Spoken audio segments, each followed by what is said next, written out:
오늘 말씀의 제목은 예수님만이 영원합니다. 이렇게 정해보았습니다. 빌립보 가이사랴 여러 마을을 다니시면서 예수님께서 제자들에게 예수님의 고난과 죽으심과 부활에 대한 말씀을 하신 지 어느덧 엿새가 지났습니다. 엿새가 지난 어느 날 예수님은 12제자들 가운데서 베드로, 야고보, 요한 이 세 제자만을 데리시고 주변에 있었던 어떤 높은 산에 올라가셨습니다. 누가복음 9장 28절에 보면 이때 예수님께서는 제자들과 함께 산에 올라가셔서 기도하셨다라고 기록하고 있습니다. 누가복음 9장 28절 예수께서 베드로와 요한과 야고보를 데리시고 기도하시러 산에 올라가서 이런 말씀이 있는 걸 볼 때 예수님께서 이 세 제자와 함께 기도하러 가셨구나 하는 것을 우리가 알 수 있습니다. 그런데 우리가 이 말씀을 이렇게 읽다 보면 왜 예수님은 이 세 제자만을 데리시고 산에 올라가셨을까 하는 것입니다. 다른 제자들은 왜 남겨두시고 이 세 제자만 데리고 가셨을까? 여러분, 예수님께서 이 세 제자만 데리고 가셨기 때문에 세 제자는 예수님께서 변화하시는 신비한 영적인 체험을 경험하지 않습니까? 만약에 다른 제자들이 이 사실을 알게 된다면 제가 생각하기에는 아무래도 예수님께 조금은 서운한 마음이 들었을 것 같아요. 왜 예수님께서는 다른 제자들은 남겨두시고 이 세 제자만 데리고 산에 올라가셔서 자신의 이렇게 변형되는 모습, 신성한 모습을 보여주셨을까 하는 것입니다. 여러분 생각은 어떻습니까? 왜 예수님께서 이 베드로, 야고보, 요한 세 제자만 데리고 올라가셨을까요? 우리는 이 질문에 대한 그 해답을, 그 단초를 우리 2절 말씀에 보면 따로라는 표현에서 찾아볼 수 있을 것 같습니다. 이 따로라는 표현은 문자적으로 자신에게 부합하는 이런 의미가 있다고 합니다. 더 나아가서 고대 헬라 문어를 보면은 이 단어는 다른 사람과 구별되게 그러면서 사적으로 이런 어떤 의미를 담고 쓰였다고 합니다. 그런 의미에서 이 따로라는 표현 속에는 내적인 친밀함이 포함되어 있는 그런 단어라는 사실입니다. 내적인 친밀함. 우리가 이것을 보면 예수님께서는 모든 제자를 다 사랑하셨겠지만 특별히 그 가운데서 베드로와 야고보와 요한에게는 특별한 친밀감을 갖고 대하셨구나 하는 것을 우리가 알 수가 있는 것입니다. 사람과 사람의 관계에서 중요한 것이 무엇입니까? 바로 이 친밀감입니다. 여러 사람과 우리가 함께 지내다 보면 그 가운데 특별히 친밀감이 느껴지는 사람이 있지 않습니까?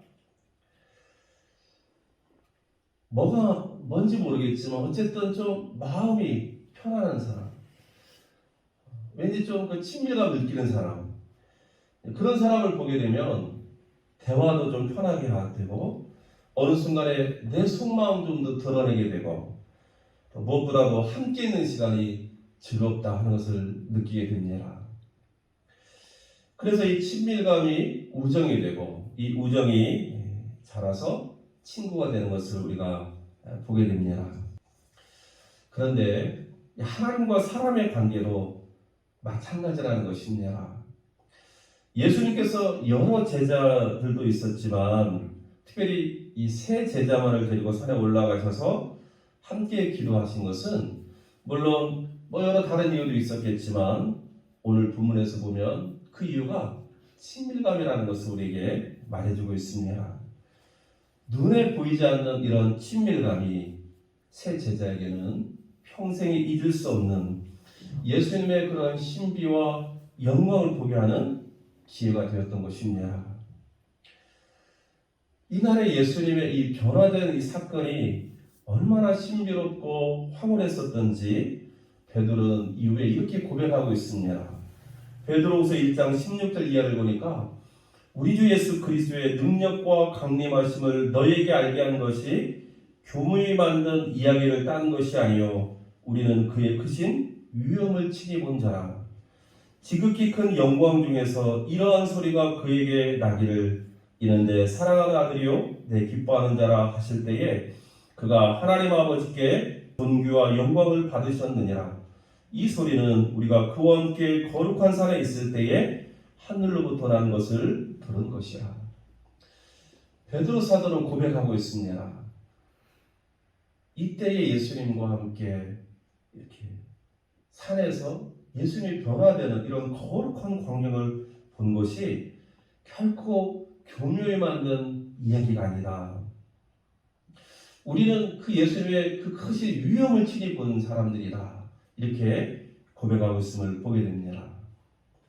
아무튼 이 베드로와 야고보와 요한 이 세 제자에게는 이날은 평생 잊을 수 없는 신비롭고 영광스러운 예수님의 모습을 보게 된 거룩하고 복된 날이었을 것입니다. 사랑하는 성도 여러분, 누가 이 하나님의 영광과 거룩함을 경험할 수 있을까요? 바로 하나님과 내적인 친밀감을 맺은 사람인 것을 우리에게 말씀해 주고 있습니다. 예수님은 베드로나 야고보나 요한이 다른 제자들과 비교할 때 어떤 탁월함이 있기 때문에 그래서 따로 데리고 산에 올라가신 것이 결코 아니었다는 사실입니다. 그동안 함께 지내시면서 갖게 된 이 내적인 친밀감, 바로 이것이 이 세 제자를 이렇게 영광스럽고 거룩한 시간으로 이끌어준 것을 우리가 알 수 있습니다. 하나님과 우리의 관계도 마찬가지입니다. 하나님과 영적인 친밀함을 맺고 사는 그런 사람들에게 하나님은 남들이 경험할 수 없는 이런 영광스럽고 거룩한 하나님의 친밀함을 경험하게 해주실 것입니다. 시편 25편 14절에 보면 여호와의 친밀함이 경유하는 자에게 있으며 그 언약을 저희에게 보이시리로다. 하나님의 친밀함이 누구에게 있습니까? 바로 하나님을 경유하는 사람. 일상의 삶에서 하나님을 경외하는 사람, 하나님을 사랑하며 두려움으로 그 하나님을 가까이 하기를 힘쓰는 사람, 바로 이러한 사람들에게 하나님의 친밀함이 있고 그들에게 하나님의 언약을 보여주신다라고 약속하고 있음을 보게 됩니다. 사랑하는 성도 여러분, 우리는 하나님과 친밀합니까? 하나님께서 우리를 다른 사람들과 구별하여 대하실 만큼 우리는 하나님과 친밀합니까? 시편 145편 18절 이하를 보면 여호와께서는 자기에게 간구하는 모든 자 곧 진실하게 간구하는 모든 자에게 가까이 하시는도다. 저는 자기를 경외하는 자의 소원을 이루시며 또 저희 부르짖음을 들으사 구원하시리로다. 이렇게 말씀하고 있습니다. 하나님께서 누구에게 가까이 하십니까? 바로 하나님 그분에게 간구하고 진실하게 간구하는 모든 사람을 하나님이 가까이 하신다. 그리고 그들에게 소원을 이루어 주시고 또 그들이 부르짖는 그 부르짖음을 들으시고 구원해 주신다 말씀하고 있습니다. 우리가 믿는 하나님은 우리가 하나님을 향하여서 가까이 나아가는 만큼 우리에게 다가와 주시는 좋으신 하나님이십니다. 이 좋으신 하나님을 더욱 가까이 하는 우리 모두가 될 수 있기를 주의 이름으로 축원합니다. 예수님께서 제자들과 함께 기도하신 지 얼마나 되었을까요? 예수님께서 기도하시다가 갑자기 예수님의 용모가 변화가 되고 예수님의 옷은 광채가 나기 시작합니다. 그런데 그 예수님의 그 옷이 얼마나 빛이 나는지 세상에서 빨래하는 자가 그렇게 희귀할 수 없을 만큼 매우 희게 되었다라고 성경은 기록하고 있습니다. 하나님의 영광의 광채가 충만한 예수님의 모습을 본 것입니다. 여기서 말하는 세상에서 빨래하는 자는 그 당시 로마 제국에서 성행했던 전문 세탁업자를 가리킨다고 합니다. 전문 세탁업자니까 이들이 얼마나 매우 능숙하게 빨래하면서 또 표백하는, 빨래를 희게 하는 일을 하겠습니까? 그러나 그 하나님의 영광의 광채가 비치는 순간 전문적으로 세탁하는 사람들도 더 이상 희게 할 수 없는 그렇게 흰 예수님의 빛나는 광채나는 옷이 되었다는 것을 성경은 기록해 주고 있습니다. 사랑하는 성도 여러분, 하늘에 속한 것을 어떻게 인간의 말로 표현할 수 있겠습니까? 다만 인간의 언어로 그림을 그린 것입니다. 한편 누가복음에 보면 이때에 이 베드로와 야고보와 요한은 기도하다가 깊이 졸고 있었다라고 기록하고 있습니다.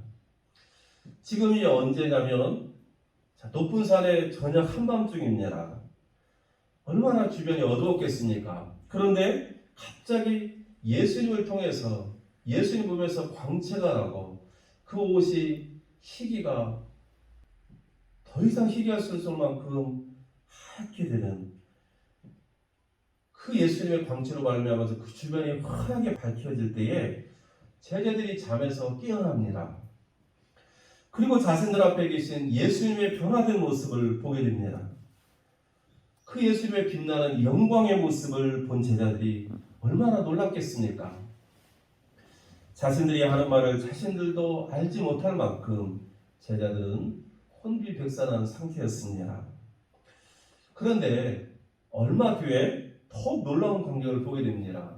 그것은 다름 아니라 성경에 기록되어 있는 엘리야와 모세가 나타난 것입니다. 우리가 잘 아는 것처럼 모세는 예수님께서 오신 때를 기준으로 약 1500년 전에 죽어서 이미 그의 육신은 흙이 되어버렸던 사람입니다.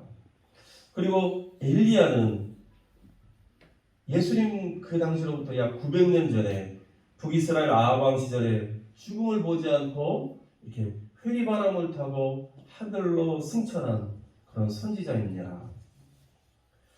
그런 모세와 엘리야가 지금 다시 이 땅에 내려와서 예수님과 함께 앞으로 있을 십자가의 고난과 죽음과 부활에 대해서 이야기하고 있는 것입니다. 이 순간 제자들에게 무슨 말 할 수 있었겠습니까? 그저 이 모든 장면을 보면서 두려움 가운데 떨 뿐이었습니다. 그런데 사랑하는 성도 여러분, 제자들이 보면서 말도 못하고 두려워 떨었던 이 장면 속에서 우리에게는 참으로 귀한 소망을 발견하게 되는 것입니다. 그것이 뭐냐면 먼저 예수님의 이 거룩한 신성과 영광의 모습입니다. 예수님이 이러한 변화된 모습을 통해서 자신이 바로 거룩하신 하나님의 아들이심을 지금 드러내고 있습니다. 그러면서 그 당시의 제자들과 또 오늘의 성도들에게 부활하신 예수님의 영광스러운 모습을 보여주고 계십니다. 참 하나님이신 예수님께서 참 인간으로 이 땅에 오셔서 우리 인간들의 죄와 사망의 원사를 깨뜨리시고 마귀를 멸하시고 우리에게 참된 구원을 주신 바로 메시아 되심을 우리에게 보여주고 계시는 것입니다. 또한 모세와 엘리야 모습을 통해서는 모세처럼 이미 죽어서 하나님 나라에 들어간 사람들이나 엘리야처럼 앞으로 죽음을 보지 않고 하나님 나라에 들어갈 사람들에게 바로 부활의 영광이 있다는 사실, 그리고 하나님 안에서 영원한 생명이 있다는 사실을 지금 우리들에게 보여주고 있는 건 아니겠습니까? 사랑하는 성도 여러분, 우리들에게도 이런 부활의 소망이 있습니까? 우리는 죽음 이후에 반드시 부활이 있음과 영원한 생명이 있음을 믿고 있습니까? 오늘 예수님의 이런 변화된 모습과 모세와 엘리야가 나타난 모습은 우리들에게 이러한 믿음과 신앙이 거짓이 아님을 확증하는 증거가 되고 있습니다. 고린도전서 15장 51절을 보면 형제들아 내가 이것을 말하노니 혈과 육은 하나님의 나라를 이어받을 수 없고 또한 썩는 것은 썩지 아니하는 것을 위협으로 받지 못하느니라. 보라 내가 너에게 비밀을 말하노니 우리가 다 잠잘 것이 아니요 마지막 나팔에 순식간에 홀연히 다 변화되리니 나팔 소리가 나매 죽은 자들이 썩지 아니할 것으로 다시 살아나고 우리도 변화되리라. 우리에게 부활이 있음을, 썩었던 우리의 몸이 썩지 아니할 몸으로 다시 부활하게 될 것을 성경은 말씀해 주고 있습니다.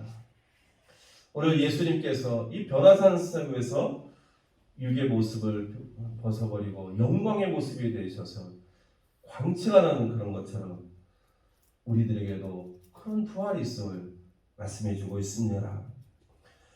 또 고린도서 15장 42절 이하를 보면은 죽은 자의 부활도 그와 같으니 썩을 것으로 심고 썩지 아니할 것으로 다시 살아나며 욕된 것으로 심고 영광스러운 것으로 다시 살아나며 약한 것으로 심고 강한 것으로 다시 살아나며 육의 몸으로 심고 신령한 몸으로 다시 살아나니 육의 몸이 있은즉 또 영의 몸도 있느니라 말씀하고 있습니다. 여러분, 우리가 이 땅에 사는 동안 우리가 누리는 이런 몸, 이것이 전부가 아니라는 것입니다. 이제 우리가 예수님의 부활의 영광에 참여하게 되면 육의 몸이 있었던 것처럼 영의 몸을 가지고 부활하게 될 것을 우리에게 말씀해 주십니다.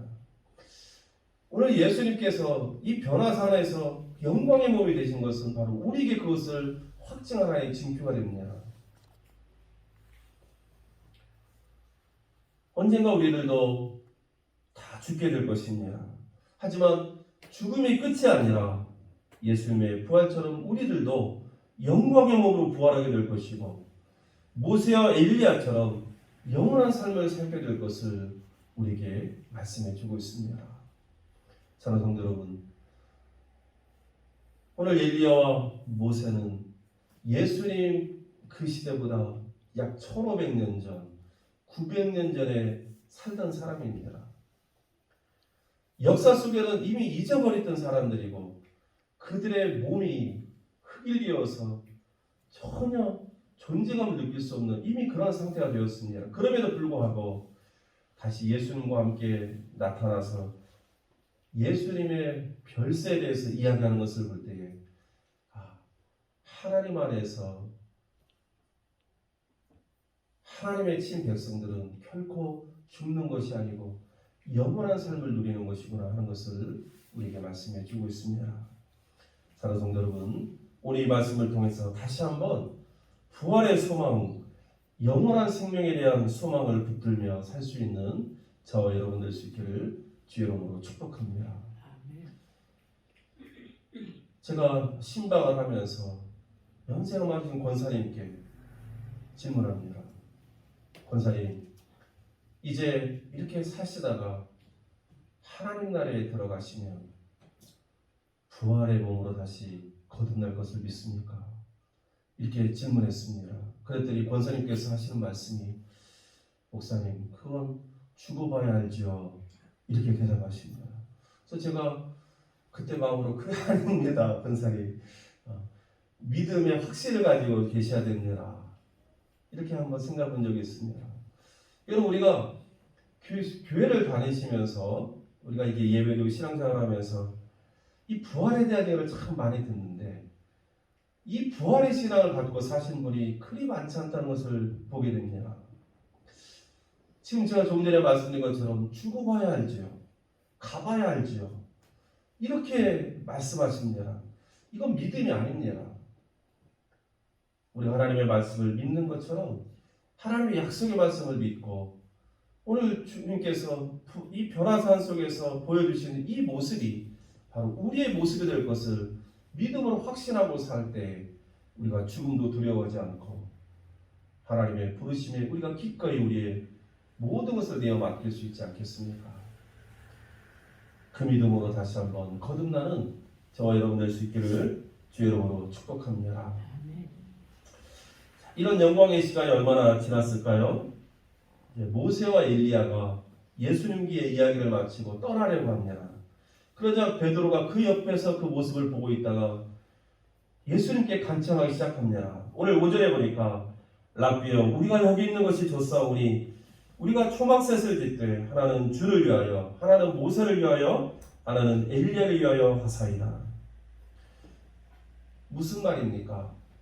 지금 베드로는 이 영광스러운 이 상황이 두렵기도 하고 무섭기도 하지만 그러나 이 신비로운 이 상황이 너무나 좋기 때문에 그냥 이대로 계속 있었으면 좋겠습니다. 지금 그 이야기를 하는 것입니다.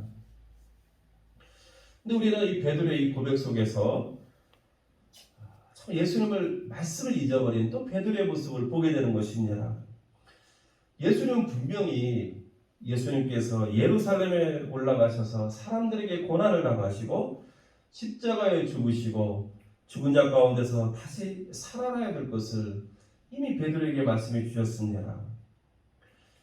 그것을 위해서 예수님께서 이 땅에 오신 것을 말씀해 주셨습니다. 하지만 베드로는 그 말씀을 기억하지 못하고 계속해서 이 산에 머물고 싶다라고 지금 간청하고 있습니다. 베드로는 여전히 하나님의 일과 사람의 일을 분별하지 못하고 사람의 일을 먼저 생각하는 연약한 모습을 보여주고 있습니다. 사실 이런 베드로의 모습은 우리들의 모습입니다. 여러분, 우리들도 하나님의 말씀을 몰라서 실수하는 것이 아닙니다. 하나님의 일보다 사람의 일을 먼저 생각하다 보니 하나님의 말씀을 이루지 못하고 살 때가 참 많은 것입니다. 그런 의미에서 우리는 베드로의 모습을 통해서 겸손을 배우게 됩니다.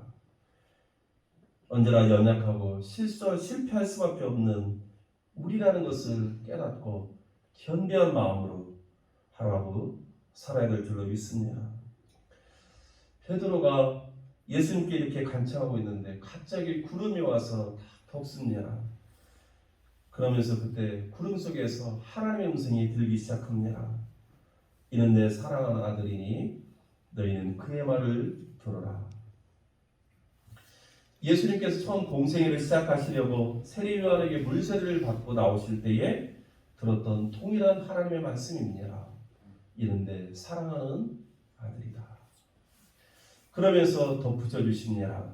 너희는 그의 말을 들어라. 여러분, 왜 우리가 예수님의 말씀을 들어야 합니까?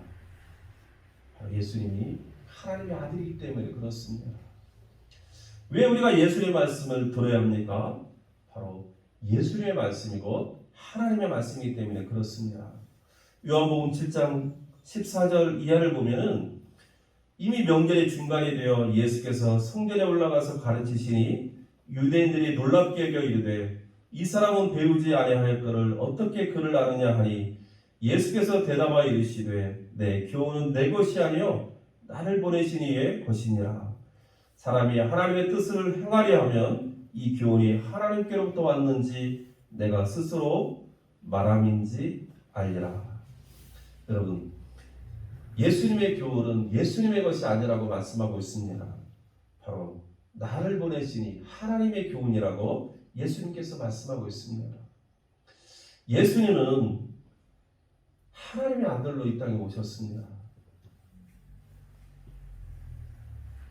하나님께서도 그러니 예수님의 말씀을 들으라고 말씀하고 있습니다.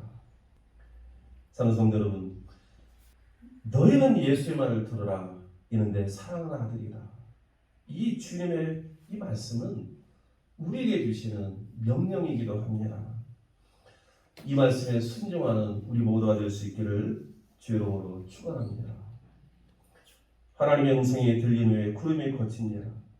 정신을 차린 베드로가 문득 주위를 둘러보니 아무도 보이지 않습니다. 모세와 엘리야도 사라져버리고 없습니다. 더 이상 하나님의 음성도 들리질 않습니다. 그리고 예수님의 영광스러운 모습도 이제 사라져버렸습니다. 그런데 오직 남은 것이 있다면 바로 예수와 자기들 뿐인 것을 보게 됩니다. 저는 이 장면이 참 중요하다고 생각합니다. 뭐냐면 여러분, 체험은 사라지는 것입니다.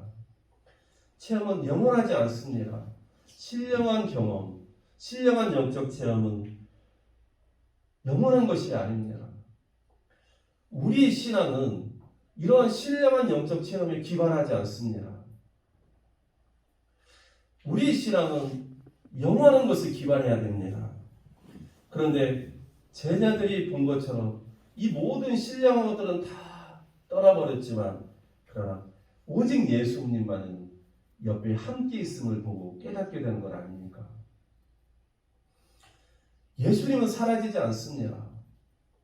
예수님은 언제나 변함없이 베드로의 옆에 있었던 것처럼 저와 여러분의 곁에 계신 것입니다. 예수님은 영원하신 것입니다. 오늘 이 말씀을 묵상하면서 늘 변함없이 우리 곁에 계시는 예수님을 발견하게 되었습니다. 신비한 체험보다는, 신비한 경험보다는 더 중요하고 더 소중한 것이 바로 늘 변함없이 우리 곁에 계셔주시는 바로 예수님이라는 사실을 깨닫게 되는 것입니다. 사랑하는 성도 여러분, 우리들도 베드로처럼 영광 중에 계신 예수님을 모시고 싶습니까? 영광 중에 나타난 모세 엘리야를 만나고 싶어 합니까? 구름 속에 들리는 신비로운 하나님의 음성을 듣고 싶어 하십니까? 물론 이런 것들도 귀한 경험이고 귀한 은혜입니다. 하지만 우리 곁에 변함없이 여전히 계신 예수님 한 분이면 충분하지 않겠습니까? 이 예수님 한 분이 우리 곁에 계셔만 주신다면 족한 건 아니겠습니까? 잠깐 있다가 사라지는 것은 영원할 수 없습니다. 그러나 늘 우리 곁에 계셔주시는 이 예수님은 영원하신 분이십니다. 그래서 이분에서 13장 8절에 보면 예수 그리스도는 어제나 오늘이라 영원토록 동일하시니라 말씀하고 있습니다. 예수 그리스도는 영원토록 동일하십니다. 예수 그리스도는 영원토록 변함없으십니다. 문득 주위를 둘러보니 아무것도 보이지 않지만 그러나 오직 예수님은 나와 함께 있는 것을 보게 되는 저와 여러분 될 수 있기를 주의 이름으로 축원합니다. 우리 함께 기도하겠습니다. 은혜로우신 주 하나님 아버지, 문득 우리 주위를 둘러보니 아무것도 없을 때라도 오직 예수 그리스도가 나와 함께 있는 것을 볼 줄 아는 믿음의 사람 되게 도와 주옵소서.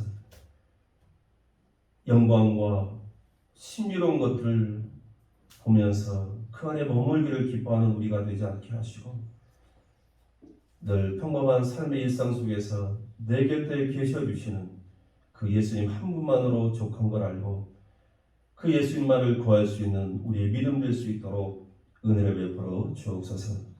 예수 그리스도의 이름으로 기도하옵나이다. 아멘.